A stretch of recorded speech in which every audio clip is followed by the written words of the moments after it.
Okay. So we ready? Ready.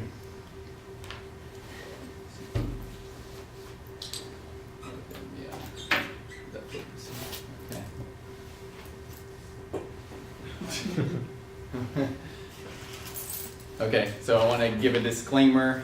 I'm no expert at this. I really just want to kind of start a conversation, kind of show some things that I have picked up, some things I've learned that I would like to share with everyone, and I would love to get other ideas as well, and we can find some cool ways to do these things.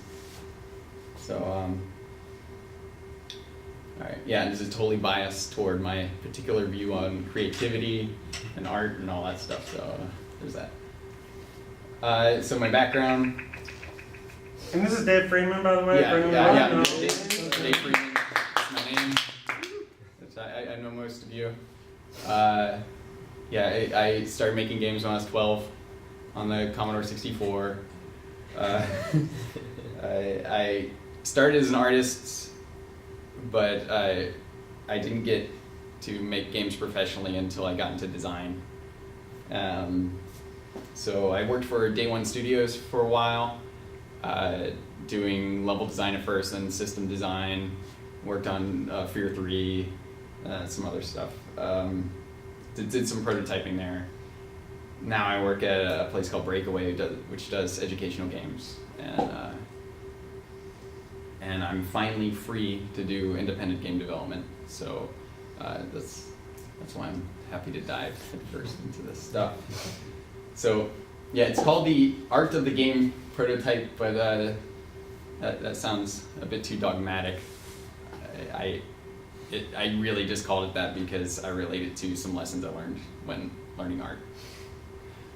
So yeah, what's prototype? This is where I ask questions with answers you probably already know, but let's go over it anyway. Okay, so this is a prototype for Journey. I don't know if you guys know what Journey is. Oh my god, you said it. Yeah. This is where Journey began. It's this prototype called Roping, and it was exploring the idea of cooperation. So you probably know how co-op heavy Journey is. So yeah, they were just seeing what player behavior would be, what it would feel like to depend on each other to do things, and they weren't really too happy with this.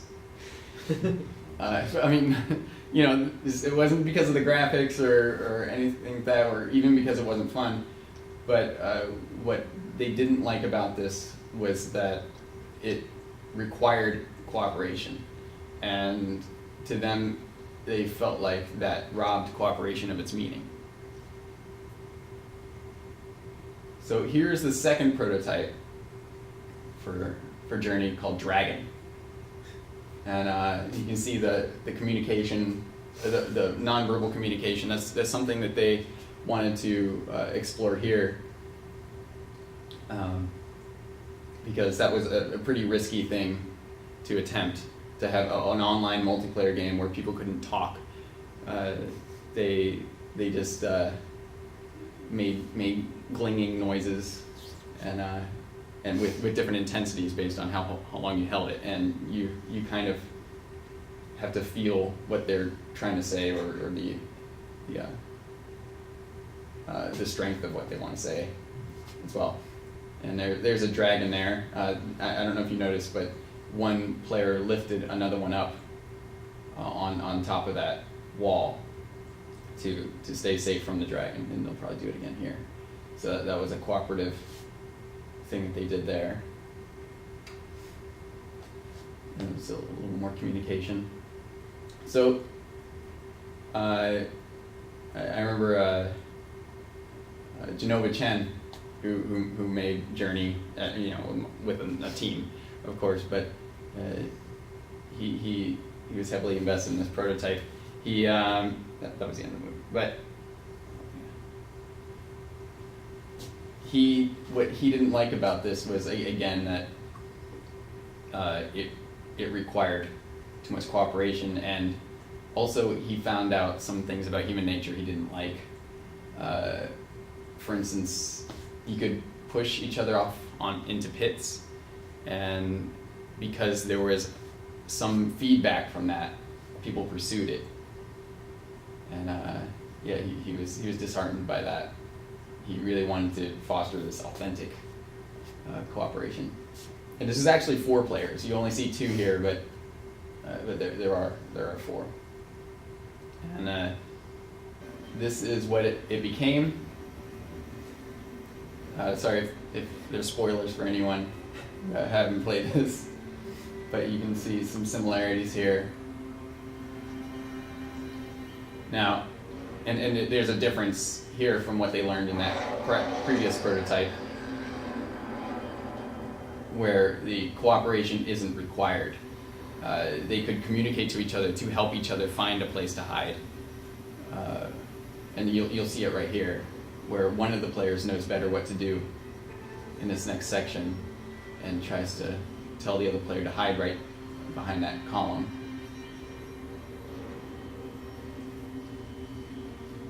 And yeah, so that was some things they learned from that very simple prototype. So prototyping is a skill. It means the more you do it, the more you'll get out of it.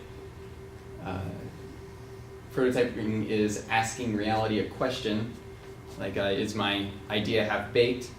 What do I know the least about? What is the riskiest part of the design? So you want to see outside of your own head what's actually true, what holds up. It's also a search for more questions. You aren't just trying to find out what works in your idea, but you're trying to find where to go next. What pathways what new pathways are open to you based on that. Value thing. It's actually written in a little scripting language that I made. I'm going to let Jonathan Blow explain this to you, but this is cool of billiards, and believe it or not, postulating how would that game change if you actually could the see beginning the of future, Braid. right? So pool for most people is about kind of trying to aim a particular shot and like hit the balls in a certain way, and you're like, oh, I kind of missed, and the shot went a little bit over here instead of over there, but I still somehow made it in the pocket, right?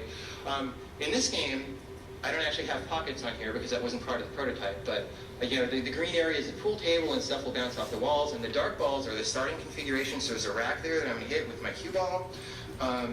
And the little sort of lighter versions of the balls that you see are where they're going to end up, like after I hit the shot. And that's not a prediction. Like every frame, there's like a physics system that's running like thousands of frames of physics, and you can do that because computers are fast and like Newtonian physics is simple. And it just tells me where things are going to end up, you know, and I can adjust the shot power and stuff, and I can hit the ball and like whack.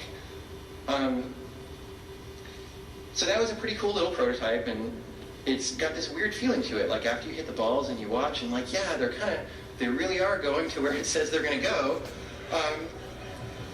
But that feels weird because sometimes you get into situations like where you don't quite understand. Let me go for you don't quite understand how the balls are going to get where they're going to get. Like, how does a blue ball get over there? Oh, the cue ball ricochets off that and then hits it and then knocks it over there. And you can kind of see it happening, and your brain goes like, oh, that's happening, like as it unfolds. But and that was cool, but it wasn't what I wanted this game to be. When I set out to do the prototype, I was thinking like, okay, it's going to turn pool into much more of a strategy game than like an aiming game, because the aiming is taken care of for you. So what you're really doing is you're going to be all about trying to get your balls in positions that block the opponent's balls, right? And all that stuff that maybe advanced pool players think about most of the time. And it's going to be much more about strategy than aiming. And that didn't work. And the reason is that, look at this, I'm like rotating the table, and just where balls end up is really chaotic, and like you can't visualize that as a human. You know, I tried some little like trail drawing stuff, and it just didn't work. So you can't make a plan given this thing. You just kind of end up, even though you can tell where things are going to end up, you just kind of like hit the balls anyway, and then just see where they go. So I added some things in. I added this super fine like turning thing where, so here I'm barely rotating the table, that you can almost not notice it, and there's still this really chaotic behavior, and it's kind of neat how all the balls dance around each other and stuff, but like, man, how do you make a game out of that? So I didn't know. Yeah, so here is a prototype that some might think failed, yet it inspired the time control element of Braid and became a classic, indie classic, whatever. And yeah, I'll get more into this particular prototype later. Okay, so why prototype? So your life is a limited resource, and games take a long time to complete, often. So you want to just figure out what is worth giving that chunk of your life, or early on. So the simulation in your brain is not complete. It's not complete enough or accurate enough to rely on. We can also tend to marry ideas that stay in our minds for too long, or on paper, that we flesh out on paper for too long, without actually seeing what it is really like.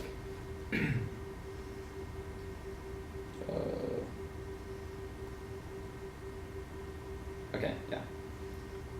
So, yeah, prototypes can stand in for a substantial part of your design document and actually do a better job of communicating to other people what you want to make, what the team would be making, and also can keep you on track with the feeling of it. Hello.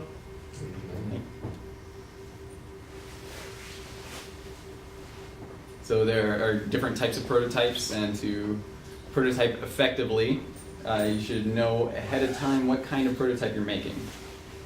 If you try to dive into too many things at once, you might as well be in full production. So these are just examples that I'm going to give. Lists is longer, but these actual examples are from what Genova Chen did on creating the game Flow. If you guys are familiar with that, it's one of the games prior to Journey. So the gameplay prototype, this one should have a goal, because actions need context. Context gives meaning, and goals tell you how much you're missing the mark or hitting it. So tech prototypes, yeah, they don't need goals, and some people actually make tech prototypes thinking they're making gameplay prototypes, when the gameplay requires some extra context. But anyway, because it doesn't require that extra layer, it can be faster to prototype than gameplay prototypes, depending on the kind of tech you're making. So is the distinction that a gameplay prototype has an end condition? No, it's not even necessarily an end condition, but when you create pieces to work with, you need some context for those pieces. You need something for those pieces to try to do. It's like you have a toy, and you create a game with cops and robbers or whatever. That one side's trying to win. It could be an end, but it's not necessarily like game over end, but just something that you are trying to accomplish. So like an objective or something. Yeah. Like I'm actually going to go back to Jonathan Blow here with his prototyping. He had this magic system, this gestural magic system that he developed because he felt the stuff in black and white was too simplistic. Like, it's like, okay, I made this star symbol or whatever, but I could just bind that to a key. It didn't really matter how I did that or whatever, as long as it recognized it. So what I'm going to do is I'm going to make it so how you do that determines different things about the spell. So he had some things where it would like detect how long the first line was, and then how short the loop was and everything. And that would determine how much firepower it had, how much freezing power or something that you could do that. So he had this this recognition system up and running. He's like, hey, it works perfectly. This is awesome. This is great. And then he dove into a huge game, this MMO kind of thing.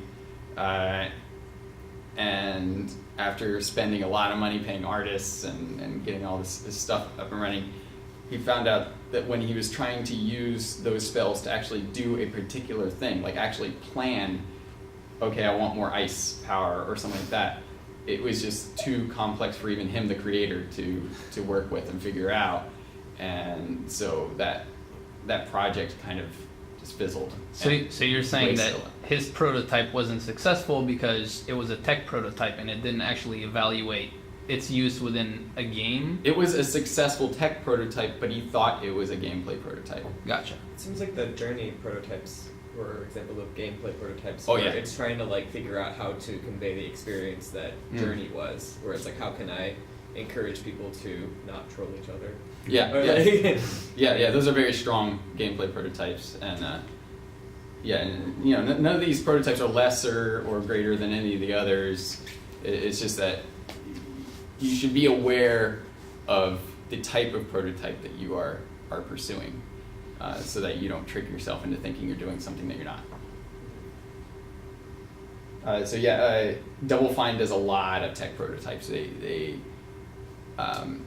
I don't know if you remember that Connect game that came out by them. The Sesame Street. No.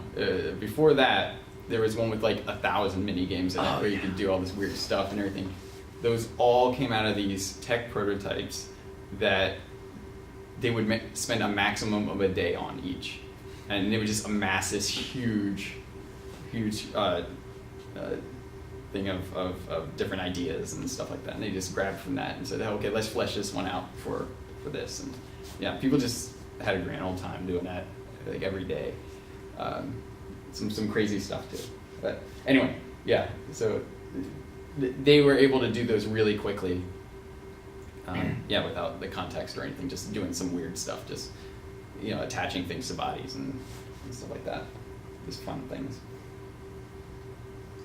Okay, visual. You can do a pre-rendered visual test, but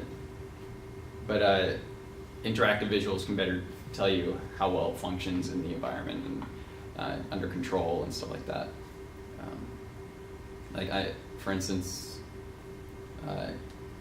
I know a classic problem. At least older games, I think we have different tech now that helps mitigate some of this, but used to have to, I mean, definitely still do, have to choose between animation, momentum and fluidity and life and all that stuff, and tightness and control.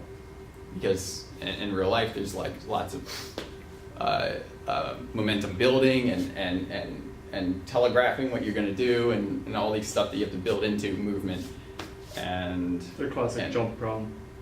The Yeah. classic jump problem where Right, you usually have to, not kneel, but you have to go down before you go up. But if you do Right. it that way, then when someone presses jump, there's like a delay before they're actually jumping. Yeah. So, But anyway, it's you'll probably get more out of a visual prototype if there's some kind of interactivity involved. Okay, so audio. I actually haven't done an audio prototype. I don't have anything to say about those. So I'm not gonna say anything about that. So UI.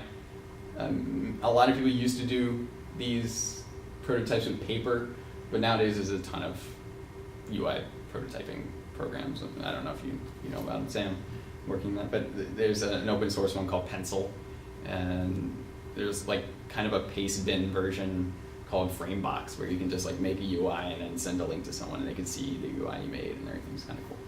In certain types of games, the UI prototype ends up being the gameplay prototype because, for example, on XCOM, the project I work on, there's a tactical side of the game where the gameplay is, action oriented a little bit, and then the strategy side of the game is all menus. It's all like spreadsheets and lists and doing all that stuff. So prototyping the gameplay for the strategy layer involves figuring out the flow of the game and which screens need more attention and what information is presented to the user in a clear way. So yeah, the clarity UI probably affects the play experience tremendously in that game.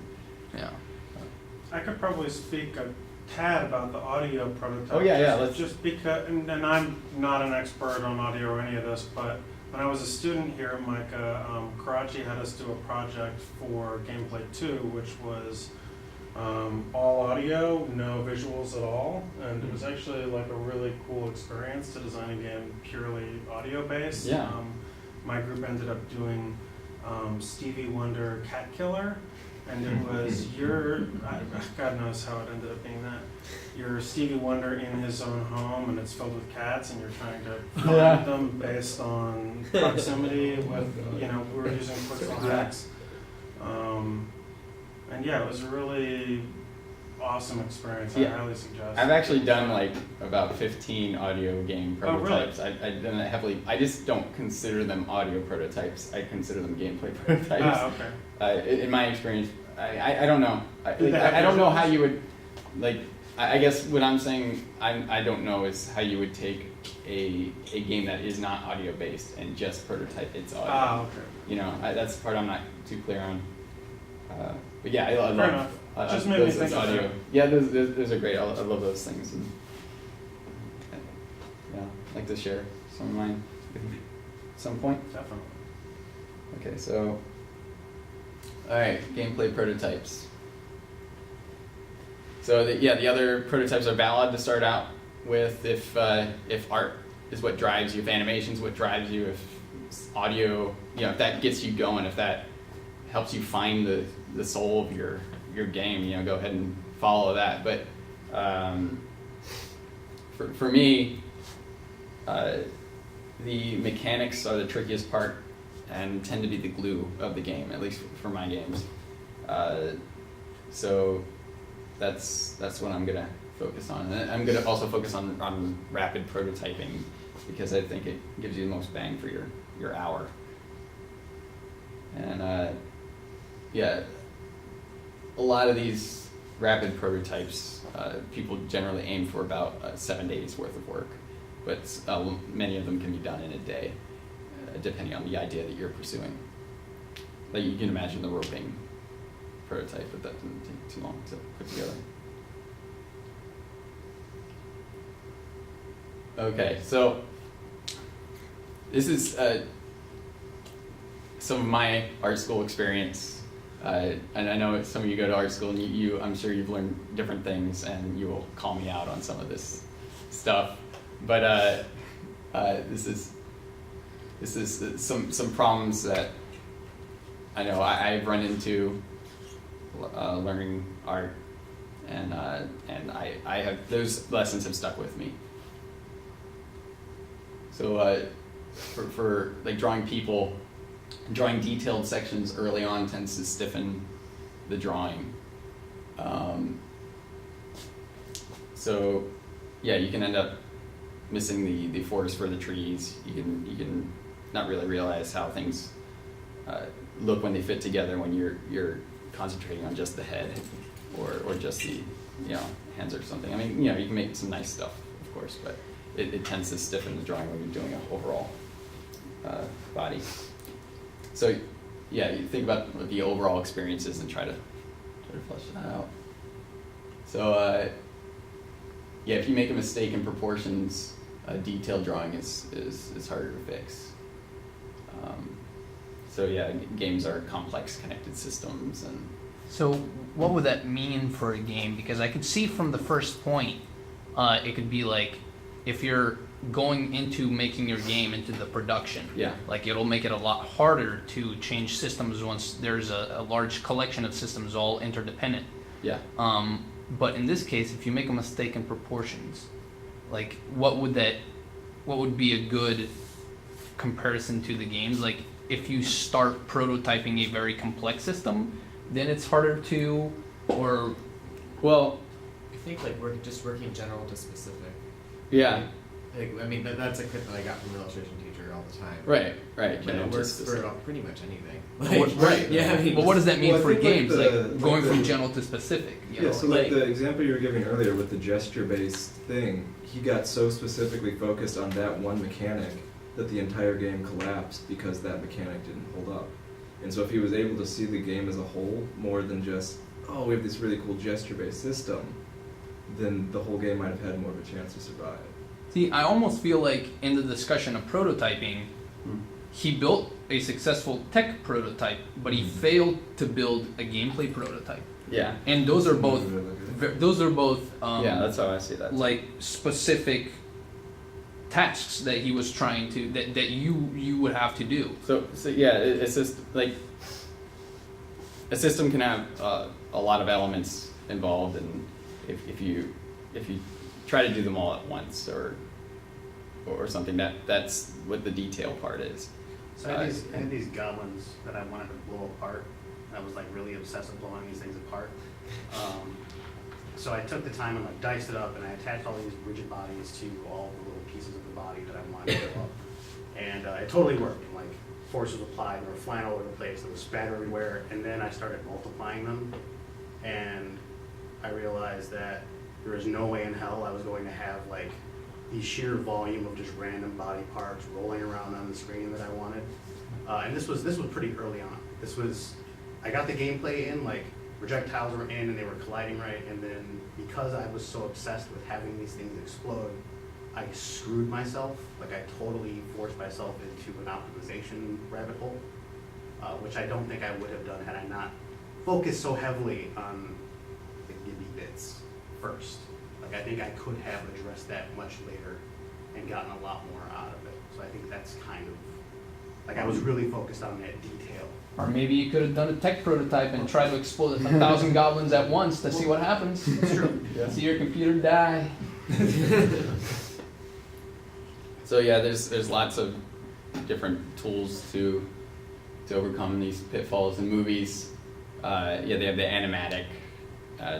There's lots of tools, but it's one of the such tools where that you test out the timing of scene changes and audio cues and stuff like that before you start like paying the actors to come in and getting the sets built and everything like that. And yeah, so that's.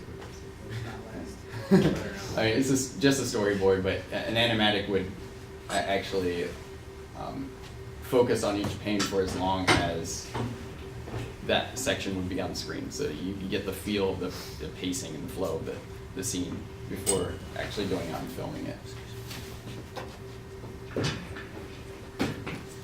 So in life drawing, be the gesture drawing where they generally minimize the amount of time they work and use few lines, simple lines, to more capture the feeling of the thing than actually get an accurate drawing.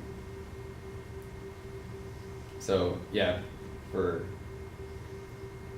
games you would like simplify the systems and implement a simple version of the system before like adding in all the parts, and then just see if it breaks at that simple level. So yeah, in character design, it's the silhouette sketch. But it's one of the things in character design where it confronts the big difficulty of readability, which is hard to fix once something has a lot of detail in it. And you can also create a lot of them at once, and then choose the strongest of them later, which is just something you can also do with game prototypes. They take as long as you want to invest in them, and if you focus on a short amount of time, you can actually create a lot of them and really get the strongest ideas instead of marrying the first idea that you get and you like. So yeah, rapid gameplay prototyping. So you might want to ask where you start. So constraints can be good.